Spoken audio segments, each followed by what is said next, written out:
Hello guys, nagluto day ko ani og tuna with kamunggay, then gata.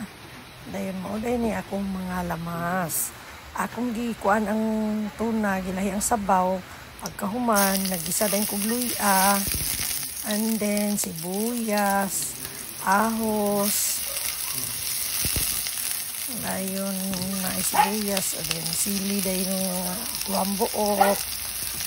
And then paluto sa nga to, pagisa-gisa sa kagali, and then ilunod dayon ang tuna. Mix in oil ni akong gigamit guys.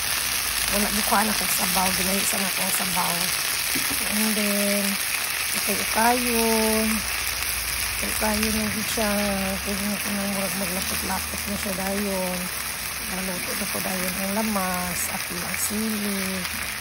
And then pagkahumanan niyo sa sigig ukay, pwede na lataon na siya ninyo ilutangan ang paminta, asin gamay, bitsin gamay, igo rin siya, mauga-uga na siya guys. So ilunod na ako ang iyang sabaw.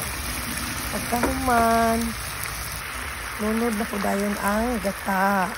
Ang tanawag ang ilapot kaya itong gata guys. Tunga na lang siya guys ha. Nagamit na ako. Pagkahuman, kayo na po. Then, ilunod ang kamunggay. Tanawa pagkahuman. Pagkahuman kung lunod sa kamunggay. Kayo na po. Hangtod nga maluto ang kamunggay. Mo sunop sa ang sabaw sa kamunggay. Tanawa gani guys. Lami kayo. Luto na siya guys. Lami kayo. I-try gani ninyo. Basta kay lami yun.